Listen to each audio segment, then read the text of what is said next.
The frantic pounding jolted me awake, my heart racing as I fumbled for the bedside lamp. The digital clock glared 2:17 a.m. I stumbled toward my front door, disoriented and concerned. When I swung it open, my stomach dropped. There stood my niece Emma and nephew Jackson, 7 and 5 years old, shivering in thin pajamas, tears streaming down their reddened faces. "Uncle Will," Emma sobbed, clutching her brother's hand. "Daddy and Nancy locked us out again."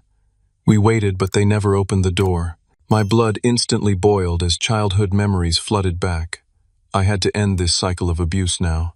I quickly ushered Emma and Jackson inside, wrapping them in warm blankets and making hot chocolate. Their little bodies trembled against me as I held them close on my couch. This wasn't the first time this had happened. 2 months ago, I'd received a similar late-night visit, and before that, Garrett had dropped them at my apartment, unexpectedly one weekend, not returning for 3 days. "How long were you outside?" I asked, trying to keep my voice calm. "Since after dinner," Emma whispered. Her long blonde hair was tangled, and dark circles shadowed her normally bright blue eyes. Jackson spilled his juice, and Nancy got really mad. Then they started yelling at each other. "Did you knock on the door before coming here?" I asked. Jackson nodded vigorously. "We knocked and knocked, Uncle Will. Daddy opened the curtain and looked at us, but he didn't open the door." My chest tightened. At 32, I never expected to be in this position. After my divorce from Amanda 2 years ago, I'd focused on rebuilding my life, advancing in my career as a construction manager, and creating a peaceful home for myself. But my brother Garrett's life had taken a different path. Once my childhood hero, 4 years my senior and seemingly perfect in every way, Garrett had changed dramatically in recent years. After losing his wife Sarah to breast cancer when the kids were just toddlers, he'd spiraled into a pattern of destructive relationships and increasingly erratic behavior. Nancy, his second wife of 18 months, had never shown any interest in being a mother figure to Emma and Jackson.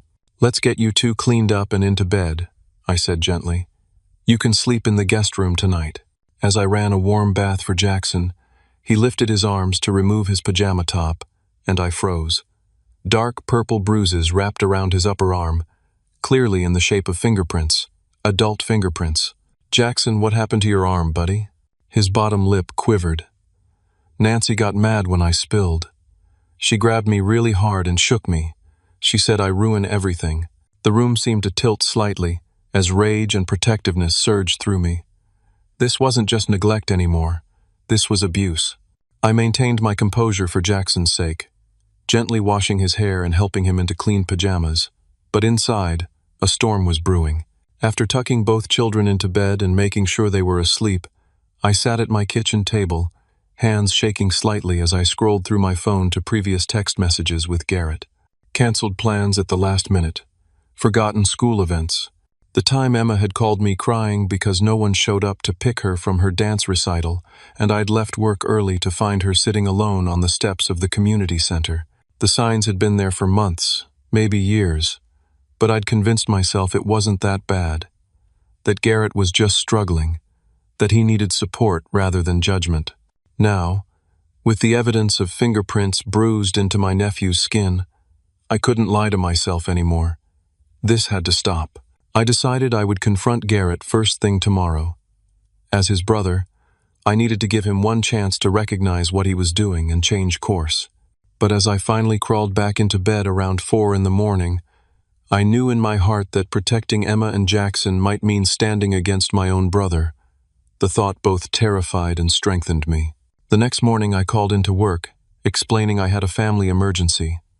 After making the kids pancakes shaped like dinosaurs and setting them up with cartoons, I texted Garrett, "The kids are with me. We need to talk. Coming over at noon." His response was immediate. "Thank God they're okay. Nancy and I were worried sick." The blatant lie made my jaw clench. They hadn't called, texted, or even checked the most obvious place their children might go when locked out of their home. But I swallowed my anger, determined to handle this conversation productively. I arranged for my neighbor Diane to watch Emma and Jackson. At 67, she was a retired kindergarten teacher with grandchildren of her own, and the kids adored her. I promised them I'd be back soon, and that everything would be okay. Garrett and Nancy lived in a 2-story house in a suburban neighborhood, about 20 minutes from my apartment.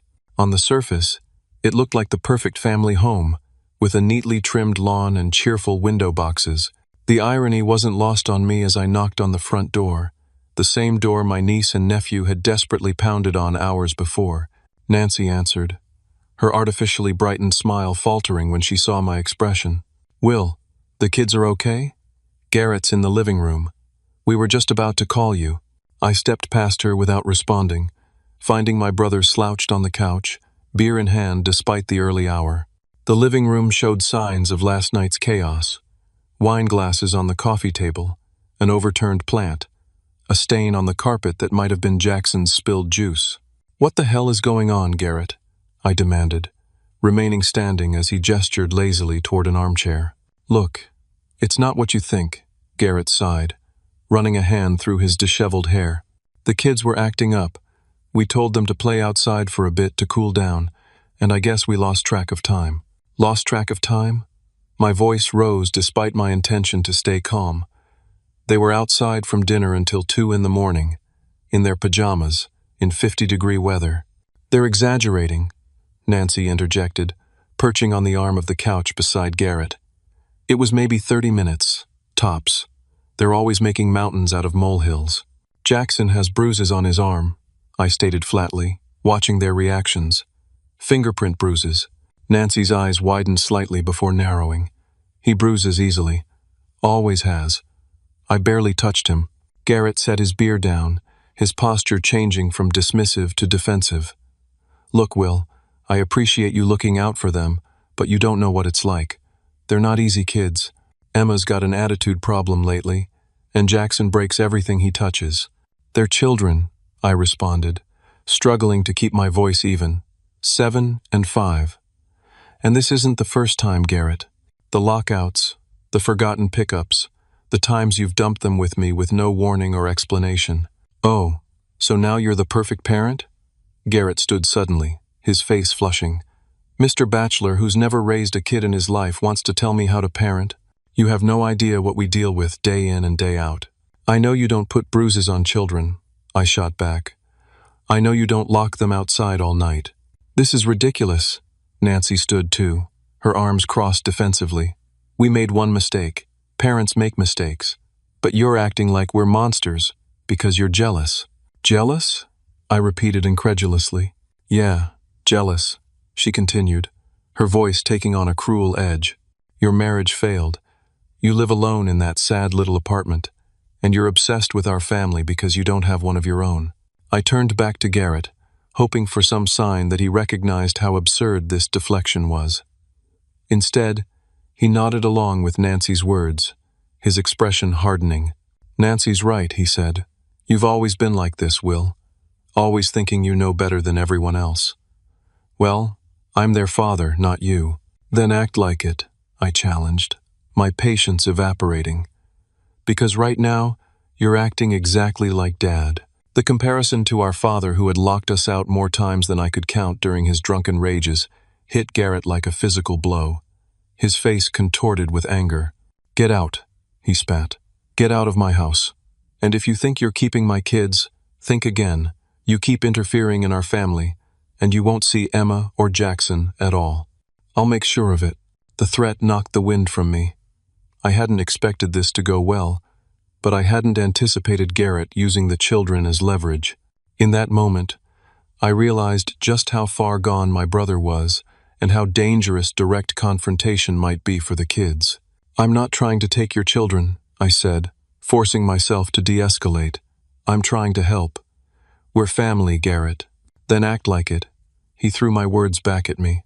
"Stop undermining me with my own kids. Stop trying to make me look bad." I left their house feeling hollow and defeated. My attempt at intervention had not only failed but potentially made things worse.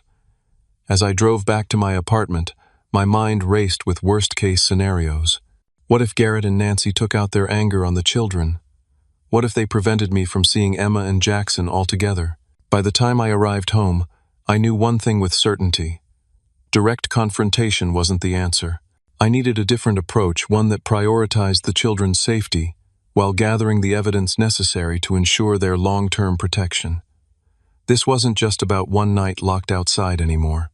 It was about breaking a cycle of abuse before it destroyed 2 innocent lives. Over the next 3 weeks, I implemented what I called Operation Safe Haven. First, I texted Garrett a carefully worded apology, not for my concerns, but for how I'd expressed them. I invited him, Nancy, and the kids for Sunday dinner, acting as though our confrontation had been a minor disagreement rather than a fundamental rift. To my surprise, they accepted. During dinner, I was the perfect host, asking Nancy about her work as a real estate agent and Garrett about his recent promotion. I didn't mention the incident or my concerns, instead focusing on rebuilding the trust I would need to maintain access to Emma and Jackson. The guest room is always ready for these two, I told Garrett casually as they were leaving. Anytime you guys need a night off, just let me know. No questions asked. The relief on his face was palpable. I had just offered him exactly what he wanted. Consequence: free opportunities to pawn his children off on someone else. The thought made me sick, but I reminded myself that my goal was keeping the kids safe, not winning moral victories. After that dinner, I began preparing my apartment to be a true haven. I transformed my home office into a dedicated room for Emma and Jackson, with 2 twin beds, colorful comforters, stuffed animals, and a bookshelf filled with age-appropriate books. I stocked my kitchen with their favorite foods and my bathroom with their preferred bubble bath, toothbrushes, and character-themed towels. Meanwhile, I was quietly building a case. I scheduled a consultation with Caroline Lewis, a family law attorney with 20 years of experience in child welfare cases. Document everything, she advised during our first meeting.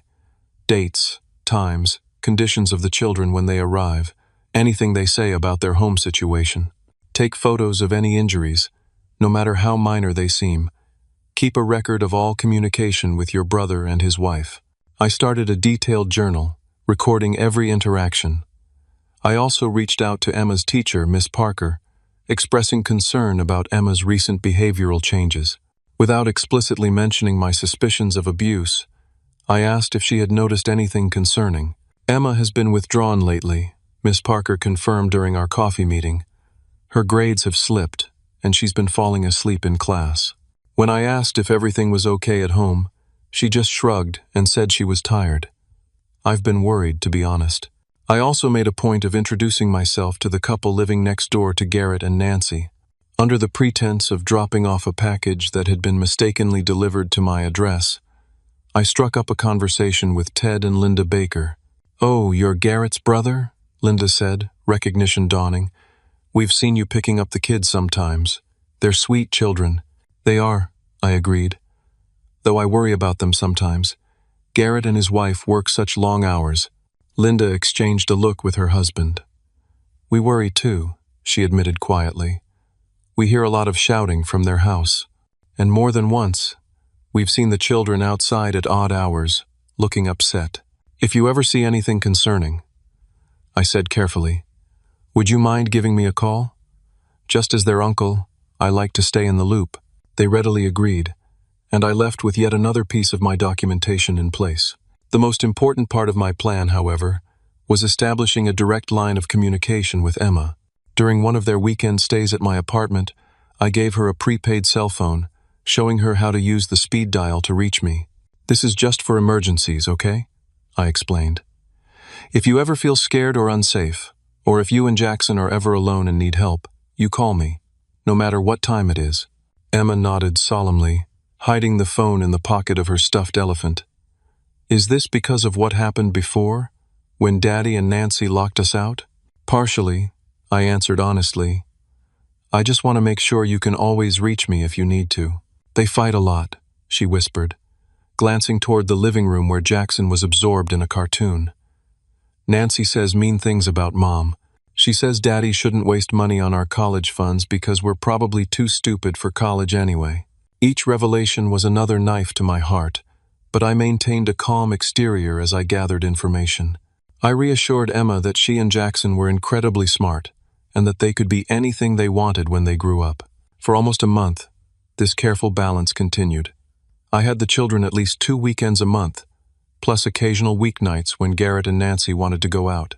During these visits, I documented concerning comments, unexplained bruises or scratches, and behavioral issues like Jackson's new habit of hiding food in his pockets for later. Then came the night that changed everything. I was working late, finishing up budget projections for a new construction project, when my phone rang. It was nearly 11:30 at night, and I didn't recognize the number. "Uncle Will?" Emma's terrified voice came through the speaker. "We're outside again.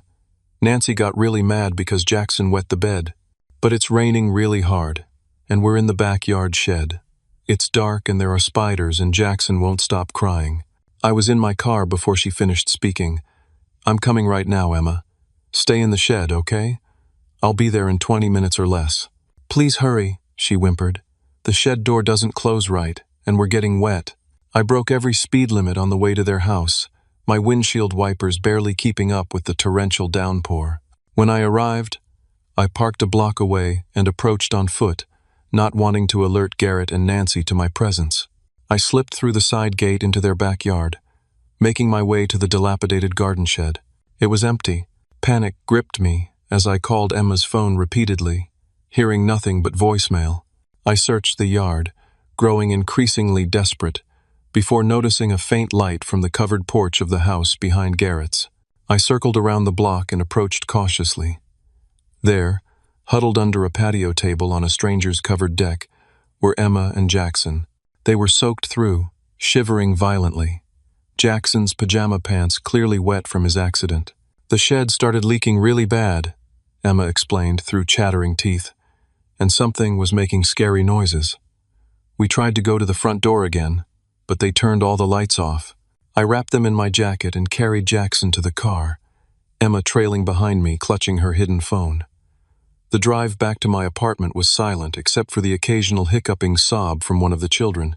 As I bathed them in warm water, dressed them in dry clothes, and tucked them into their beds in my apartment, I came to a decision. Gradual documentation wasn't enough. These children needed immediate intervention. Tomorrow, I would return to Caroline Lewis and initiate emergency custody proceedings. Whatever the consequences, whatever the cost to my relationship with Garrett, I could no longer stand by while Emma and Jackson suffered. That night, as I watched them sleep, finally safe and warm, I made them a silent promise.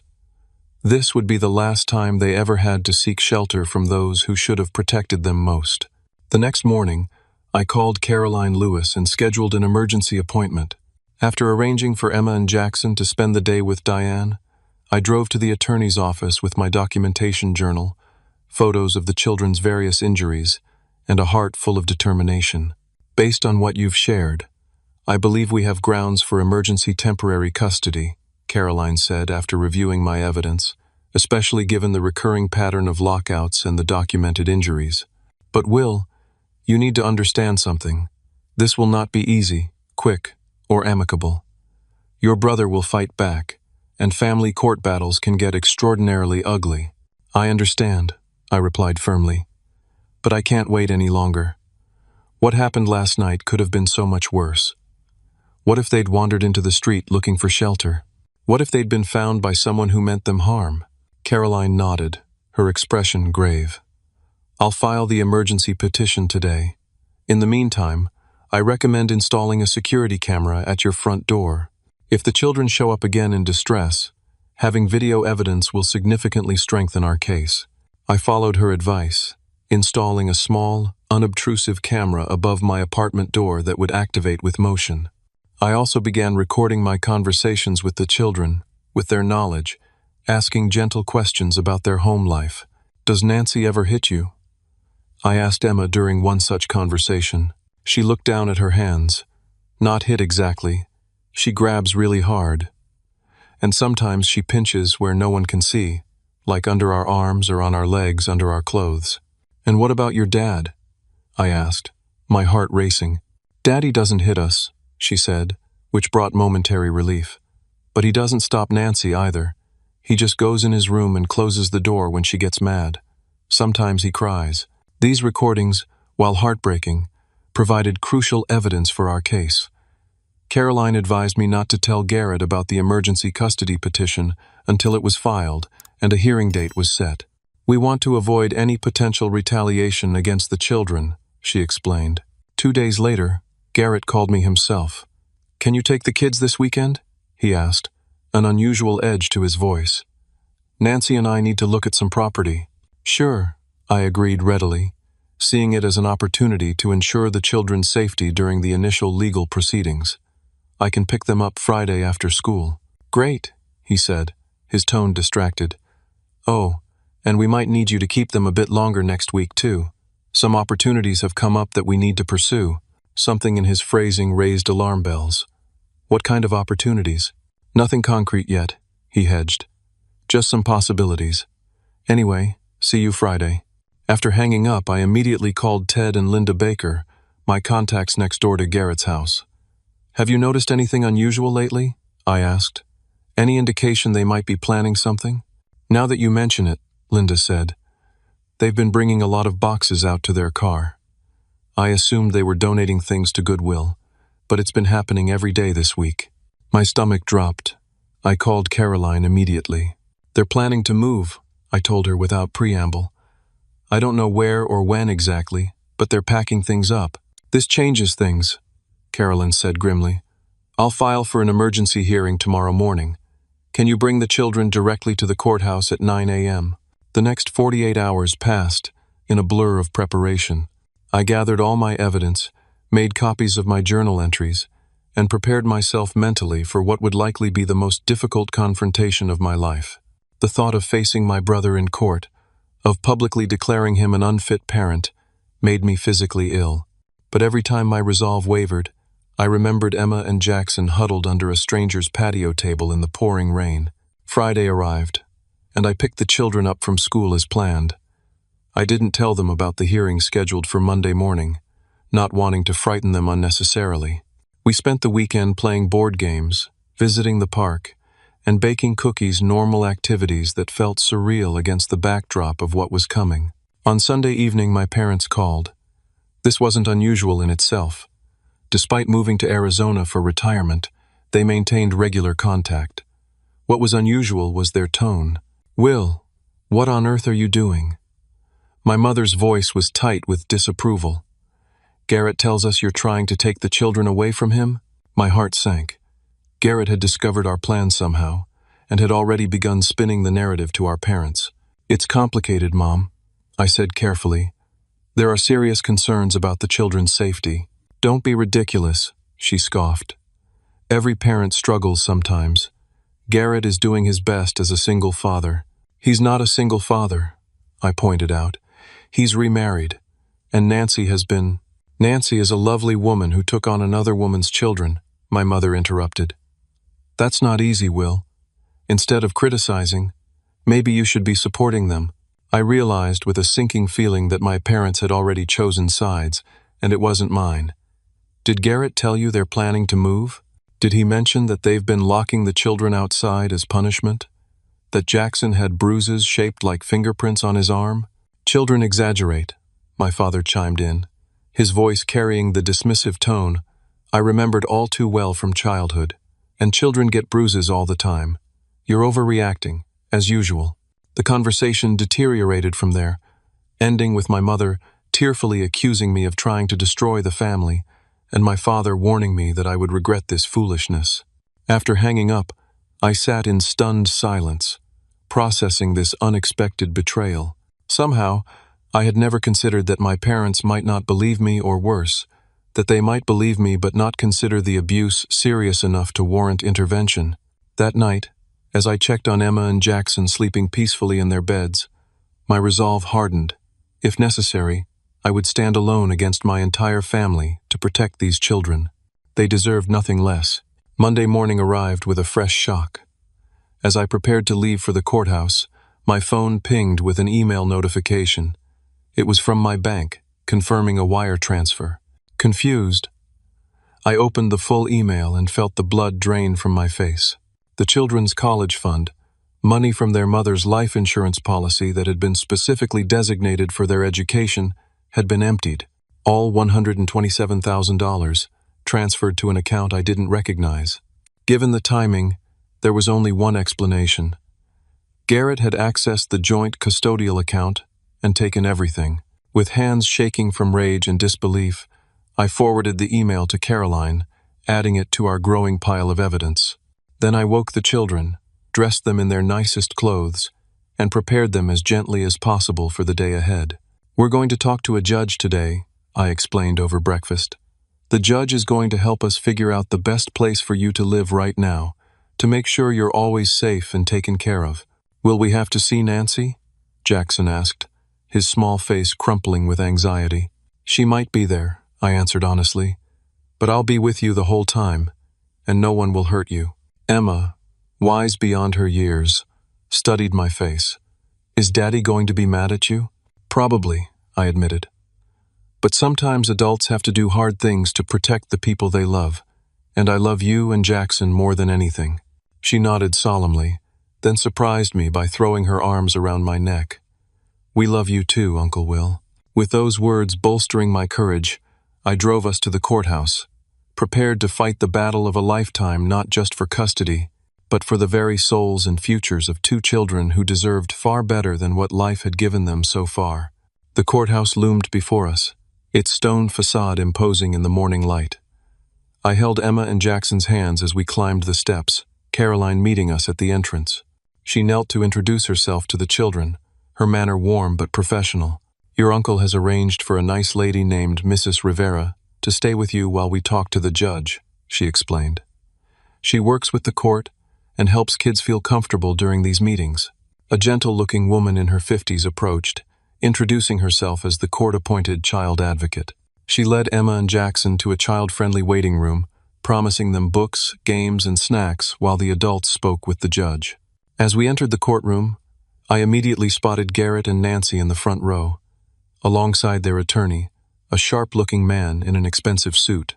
More surprising was the sight of my parents sitting directly behind them, my mother dabbing at her eyes with a tissue, while my father sat stoically beside her. Judge Eleanor Martinez, a woman in her early 60s with penetrating eyes and a no-nonsense demeanor, called the emergency hearing to order. Caroline presented our petition first, methodically outlining the pattern of neglect and abuse. She showed photographs of Jackson's bruises, played brief clips from my recorded conversations with the children, and presented the security camera footage from the night they'd arrived at my apartment at 2 in the morning. "Your Honor," Caroline concluded, "Mr. Harris is not seeking to permanently separate these children from their father. He is seeking temporary emergency custody to ensure their immediate safety and well-being, while a more thorough investigation can be conducted." Garrett's attorney, Martin Reynolds, rose next. His strategy quickly became apparent. Paint me as obsessively jealous of my brother's family, a recently divorced man with no children of his own, trying to steal my brother's kids to fill the void in my life. "Mr. William Harris has no experience as a parent," Reynolds argued smoothly. "He has consistently undermined Mr. and Mrs. Garrett Harris's parenting, questioning their decisions and injecting himself inappropriately into their family dynamics. The alleged lockouts were standard timeouts that the children, as children often do, have exaggerated for attention." The judge listened impassively, occasionally making notes. When Reynolds finished, she called for character witnesses. To my shock, my mother was the first to stand. Martha Harris approached the stand, her hands twisting nervously in her lap after being sworn in. "Will has always been." She hesitated, glancing apologetically in my direction. "Well, he's always been the sensitive one. Ever since they were boys, he's been competitive with Garrett, always trying to prove himself. After his divorce, he became very attached to Emma and Jackson. Too attached, I think. He means well, but he's never been a parent. He doesn't understand how difficult it is." Each word felt like a knife between my ribs. My own mother, who had witnessed our father's alcoholic rages, who had comforted Garrett and me after numerous lockouts during our childhood, was now defending the same behavior. My father testified next, his message similar but delivered with stern conviction rather than tears. "Boys roughhouse, kids get bruises. My sons certainly did, and they turned out fine. Will's always been dramatic, making mountains out of molehills. These kids need their father, not their uncle playing parent. By the time Garrett took the stand, I felt physically ill. My brother, the person I'd looked up to for most of my life, sat with perfect posture, his expression earnest and concerned, as he described my increasingly erratic behavior since my divorce. "Will's always been there for the kids, and I'm grateful for that," Garrett said, his voice catching convincingly. "But lately, he's been trying to replace me as their father. He calls their teachers without telling me, buys them expensive gifts, and undermines our parenting decisions. The night he's referring to when the kids went to his apartment, they had been sent to their room as punishment for breaking a family heirloom. They snuck out their window and ran away. We were frantic looking for them. The blatant lie stunned me into silence. I gripped the edge of the table, forcing myself to maintain composure as Garrett continued weaving fiction into his testimony. Nancy testified next, presenting herself as a loving stepmother doing her best with difficult circumstances. "The children have never accepted me," she said tearfully. "They constantly compare me to their birth mother and deliberately misbehave to drive a wedge between Garrett and me. I would never harm them. Those bruises happened when Jackson was climbing a tree after being told repeatedly not to." Judge Martinez listened to all testimony without revealing her thoughts. Finally, she called me to the stand. Under Caroline's careful questioning, I detailed my observations over the past months. The repeated lockouts, the children's declining behavior and school performance, the suspicious bruises, and the patterns of neglect. I described finding them huddled on a stranger's porch in the rain, and my growing fear for their safety. During cross-examination, Reynolds attempted to rattle me. "Isn't it true, Mr. Harris, that you've been struggling emotionally since your divorce? That you've become obsessed with your brother's family as a replacement for the one you failed to build?" I took a deep breath before answering. "My divorce was difficult, yes, but my concern for Emma and Jackson isn't about my personal life. It's about two children showing clear signs of abuse and neglect. This isn't about me versus my brother. It's about making sure these kids are safe." After I stepped down, Judge Martinez called a brief recess to review the evidence. The 20 minutes we waited felt like hours. Caroline squeezed my shoulder reassuringly, but I couldn't shake the feeling that I was fighting a losing battle. My parents' testimony had hurt our case significantly, and Garrett and Nancy had presented a united front of concerned, if imperfect, parents dealing with a meddling relative. When court resumed, Nancy was recalled to the stand for additional questioning. Judge Martinez had several pointed questions about the lockouts, pressing Nancy on inconsistencies in her earlier testimony. "Mrs. Harris," the judge said, studying a document in front of her, "you previously stated that the children were sent to their room on the night in question and that they climbed out their window. Yet the security footage clearly shows them in pajamas, with no shoes or jackets, at 2:17 in the morning. If they were in their room as you claim, why were they dressed for bed? And why would they leave without proper clothing in 50-degree weather?" Nancy's composure began to crack. They must have changed before leaving. Children do irrational things." "Mrs. Harris," the judge continued relentlessly, "the footage also shows both children with wet hair. Can you explain that?" "I don't know," Nancy stammered. "Maybe it was raining?" "Weather records show no precipitation that night," Judge Martinez noted. "Mrs. Harris, I'm going to ask you directly. Did you and Mr. Harris lock these children out of the house that night?" Nancy glanced desperately at Garrett, then at their attorney. Reynolds nodded almost imperceptibly.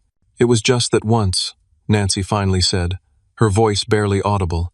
"Garrett and I had been arguing. We'd had some drinks. The kids were being loud, and I just needed some quiet. It was only supposed to be for a few minutes, just to scare them a little." A collective gasp went through the courtroom. I saw my mother's face crumple in dismay. "And the other incidents Mr. William Harris described?" The judge pressed. Nancy's facade completely crumbled. "It wasn't dozens of times like he claims," she insisted. Tears streaming down her face. "Maybe 5 or 6 times, total, and never for more than an hour or two. They're always causing problems, always demanding attention. Do you know what it's like trying to be a mother to another woman's children who hate you? Who throw their dead mother in your face every chance they get?" Judge Martinez's expression remained neutral, but her voice carried an edge of steel. "Mrs. Harris, are you testifying under oath that you have, on multiple occasions, locked 2 minor children out of their home as punishment?" "Yes," Nancy whispered. But Garrett didn't always know. Sometimes he was asleep or not entirely sober. I glanced at my brother, expecting anger at his wife's betrayal. Instead, his face showed only defeat. His shoulders slumped as the carefully constructed narrative collapsed around him. Judge Martinez called another recess, this one lasting over an hour. When we reconvened, her decision was swift and unequivocal. "Based on the evidence presented and testimony given, I am granting temporary emergency custody of Emma and Jackson Harris to their uncle, William Harris, effective immediately. Mr. and Mrs. Garrett Harris will have supervised visitation only, pending a full investigation by Child Protective Services. This court will reconvene in 2 weeks to reevaluate custody arrangements based on the CPS findings." She turned her attention directly to my brother and his wife. "I strongly recommend that both of you engage in parenting classes and therapy during this period. Mr. Harris, I am particularly troubled by your willingness to allow these children to be mistreated. They lost their mother. They should not have to lose their father as well." As the court adjourned, I felt no triumph, only profound relief mixed with sadness. Across the aisle, my parents sat in stunned silence, the reality of the situation finally penetrating their denial. Garrett wouldn't meet my eyes, staring fixedly at the floor as Nancy sobbed beside him. Caroline squeezed my arm. "This is just the beginning," she warned quietly. "The next 2 weeks will be crucial. We need to make sure CPS sees a stable, loving environment for the children." I nodded, determination replacing the emotional exhaustion. "They'll have that, I promise." As I left the courtroom to collect Emma and Jackson, I couldn't help wondering if my relationship with my brother could ever be repaired, or if it even should be. Today had revealed not just his failings as a parent, but a willingness to lie, manipulate, and endanger his children to protect his own interests. The brother I had idolized was gone, replaced by a stranger I barely recognized. But those were concerns for another day. Right now, 2 children needed security, consistency, and love, and I was determined to give them exactly that. The 2 weeks following the emergency hearing were simultaneously exhausting and rewarding. Emma and Jackson settled into a routine at my apartment, attending school during the day while I worked from home as much as possible. I hired a reliable babysitter for the afternoons, a graduate student named Allison, who was studying child psychology and understood the delicate situation. Both children began weekly sessions with Dr. Marisa Bennett, a child psychologist specializing in trauma. Initially hesitant, they gradually opened up under her gentle guidance. Jackson's nightmares, which had been occurring almost nightly, began to diminish in frequency and intensity. Emma, who had been carrying the weight of protecting her younger brother, slowly allowed herself to be a child again, laughing more freely and engaging in play. My parents reached out 3 days after the hearing, their initial anger replaced by confused contrition. My mother called first, her voice small and uncertain. "I didn't want to believe it," she admitted.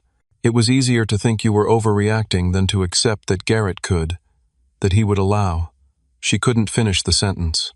"I know, Mom," I said, neither absolving nor condemning her. The complicated emotions surrounding my parents' failure to support me, and more importantly, to protect their grandchildren, would take time to process. "Can we see them?" she asked hesitantly. "Not yet," I replied firmly. "They need stability right now. Let's give it some time." The CPS investigation was thorough, and frankly, painful for everyone involved. The caseworker, Janine Williams, interviewed me extensively about my living arrangements, work schedule, and ability to provide for 2 children long-term. She spoke privately with Emma and Jackson, examined their rooms in my apartment, and observed our interactions during everyday activities like dinner and homework time. She also investigated Garrett and Nancy's home, interviewing neighbors including Ted and Linda Baker, who confirmed the pattern of late-night lockouts and frequent shouting. Emma's teacher provided documentation of her declining academic performance and concerning behavioral changes. Throughout this process, Garrett remained strangely distant. He attended his court-mandated parenting classes and therapy sessions but made no attempt to contact me directly. Nancy, according to Caroline's sources, had moved out of their house temporarily, staying with a friend while reevaluating their marriage. The supervised visitations were awkward affairs conducted at the Family Services Center. Jackson clung to my leg the first time, refusing to approach his father until I gently encouraged him. Emma was polite but reserved, answering Garrett's questions with minimal responses. Nancy attended only one visit, the tension between her and Garrett palpable even to the supervision officer. 10 days after the emergency hearing, I received another email notification that rocked my world. Attempting to gather financial documentation for the upcoming custody review, I discovered that Garrett had emptied not just the children's college fund, but several other accounts connected to their inheritance from Sarah. In total, nearly $127,000 money specifically designated for the children's future had vanished. Sick with rage and disbelief, I immediately contacted Caroline, forwarding the bank statements and transaction records. "This changes things," she said grimly. "Financial exploitation of the children's assets demonstrates a pattern of selfishness and dishonesty that directly harms their future interests." The day before our scheduled court appearance, my intercom buzzed around 8 in the evening. I checked the security camera and was shocked to see Garrett standing alone outside my building, shoulders hunched against the chilly evening air. The children were already in bed, having school the next day. After a moment's hesitation, I buzzed him up, meeting him in the hallway rather than inviting him into the apartment. My brother looked terrible unshaven, with dark circles under his eyes and clothes that hung loosely on his frame as if he'd lost weight. "Can we talk?" he asked, his voice hoarse. We went to a coffee shop around the corner, sitting at a table far from other customers. For several minutes, Garrett just stared into his untouched coffee. "I'm sorry," he finally said, the words barely audible. "For everything. You were right. I've been a terrible father. A month ago, these words would have meant everything to me. Now, after all that had happened, they felt hollow. Why are you here, Garrett?" He looked up, his eyes red-rimmed. "I want to make things right. I've been talking to my therapist, really talking. About Dad, about how I promised myself I'd never be like him. And then I became exactly like him anyway." "The money," I said flatly. "What happened to the kids' college fund?" Shame flickered across his face. "Nancy and I were planning to move to Colorado. She has a cousin there who offered me a job in his construction company. Better pay, fresh start. We were going to take the kids, of course." "And their money?" I pressed. "I borrowed it," he said weakly, "just temporarily, for the down payment on a house. I was going to replace it once we sold our current house." "That wasn't your money to borrow," I said, anger rising despite my effort to remain calm. "That was Sarah's insurance money, specifically for the kids' future." "I know," he whispered, "and I'll pay it back, every penny, I swear." I studied my brother's face, searching for the truth beneath his words. Was this genuine remorse, or another manipulation? Had he come because he truly wanted to make amends, or because he knew the financial misappropriation would demolish his case in court tomorrow? "The thing is, Garrett, I don't trust you anymore. And more importantly, Emma and Jackson don't either. Please," he begged, reaching across the table, "tell me what to do to fix this. I can't lose my kids, Will. They're all I have left of Sarah." "That's the problem," I said, a realization crystallizing as I spoke. "You see them as extensions of Sarah, or burdens from your past, or obstacles to your relationship with Nancy. But they're people, Garrett. Little people with needs and feelings and futures of their own." "I want to be better," he insisted. "I'm breaking up with Nancy. I've been sober for 10 days. I'll do whatever it takes." I wanted to believe him. Despite everything, he was still my brother, still the person who had taught me to ride a bike and defended me from bullies when we were kids. But the stakes were too high for blind faith. "Show, don't tell," I said finally. "If you're serious about changing, then prove it through actions, not promises. Complete your parenting classes, stay in therapy, find a way to restore the money you took, create a safe, stable home, and most importantly, put Emma and Jackson first. Not your girlfriend's, not your convenience, not your pride. Garrett nodded, wiping roughly at his eyes. Will you tell the judge tomorrow that I'm trying, that I want to be in their lives? I considered this carefully. I'll tell the judge that you've expressed remorse and a desire to change, but I'll also tell her about the financial exploitation. The court will decide what's in the children's best interest. He accepted this with a resigned nod. As we prepared to leave the coffee shop, he asked quietly, "Are they okay? Really okay?" "They're getting there," I answered honestly. "Jackson's nightmares are less frequent." Emma smiled yesterday, a real smile, not the brave face she puts on for everyone else's benefit. For the first time that evening, Garrett's expression showed genuine emotion rather than self-pity. "Thank you," he said simply, "for doing what I should have done, for protecting them when I didn't." I nodded, unable to formulate a response that wouldn't sound either falsely forgiving or unnecessarily cruel. We parted ways without further conversation, Garrett walking toward his car while I returned to my apartment. Inside, I checked on the sleeping children, watching their peaceful faces in the soft glow of their nightlights. Tomorrow would bring another difficult court hearing, another step in this unexpected journey. But tonight at least, Emma and Jackson were safe, secure, and surrounded by stability. As I prepared for bed myself, I realized that the anger that had been driving me for weeks had transformed into something else, a steadfast, unwavering resolve. This wasn't about punishing Garrett anymore. It was solely about protecting Emma and Jackson, giving them the childhood they deserved.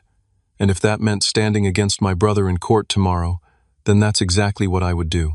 The courtroom felt different this time, less intimidating, more familiar. Emma and Jackson waited with Mrs. Rivera in the children's area while the adults gathered before Judge Martinez. Garrett sat with his attorney, looking tired but composed. Nancy was noticeably absent, as were my parents, who had decided to stay in Arizona after a difficult phone conversation about the misappropriated funds. Caroline had prepared me well for this hearing, explaining that Judge Martinez would review the CPS findings, consider any new evidence, and determine a longer-term custody arrangement. The emergency custody was just that emergency, she'd explained. Now we're looking at what serves the children's best interests going forward. Judge Martinez called the hearing to order promptly at 9. The CPS report was entered into evidence, with Janine Williams testifying about her findings. Her assessment was clear and professional, but the content was damning for Garrett. I found significant evidence of neglect, inconsistent supervision, and emotional abuse, she stated. The children exhibit trauma responses, consistent with their reported experiences. While Mr. Garrett Harris appears to be taking steps toward rehabilitation, including parenting classes and substance abuse treatment, these efforts are very recent and untested. In contrast, her evaluation of my home environment was positive. William Harris has created a stable, nurturing environment for the children. They have their own space, consistent routines, and access to appropriate therapeutic support. Both children expressed feeling safe in his care. Next came the bombshell. Caroline presented the financial records showing Garrett's misappropriation of the children's inheritance and college funds. Reynolds, Garrett's attorney, attempted to frame it as a temporary loan rather than theft, but Judge Martinez's expression made her skepticism clear. "Mr. Harris," she addressed Garrett directly, "are you telling this court that you took $127,000 designated for your children's future, without any legal authority to do so, to purchase a house in another state?" Garrett swallowed visibly. "Yes, Your Honor. It was a serious error in judgment. I'm working with my bank to reverse the transfers and restore the funds." "And where exactly are these funds currently?" Reynolds whispered something to Garrett, who nodded before responding. "Some of it was used for a deposit on a property in Colorado. I've already contacted the real estate agent to cancel the purchase. The remainder is in a joint account with my wife, from which withdrawals have been temporarily frozen by agreement with Mr. Reynolds." Judge Martinez made a note, her expression unreadable. "And Mrs. Nancy Harris? Is there a reason for her absence today?" "We are separating, Your Honor," Garrett replied, his voice strained. "Nancy has decided to move to Colorado alone. She feels that her relationship with the children is too damaged to repair. This revelation sent a ripple through the courtroom. I felt a complex wave of emotions, relief that Nancy would no longer be in position to harm the children, concern about how this change would affect Garrett's stability, and a small, unwelcome flicker of vindication. When my turn came to testify, I spoke candidly about the children's progress over the past 2 weeks. I described their therapy sessions, their gradual relaxation into normal childhood behaviors, and my arrangements to ensure their continued care while maintaining my job responsibilities. Mr. Harris, Judge Martinez asked, if granted continued custody, how do you envision the children's relationship with their father going forward? I considered my answer carefully. Despite everything that's happened, Emma and Jackson love their father. They need him in their lives, a healthy, stable version of him.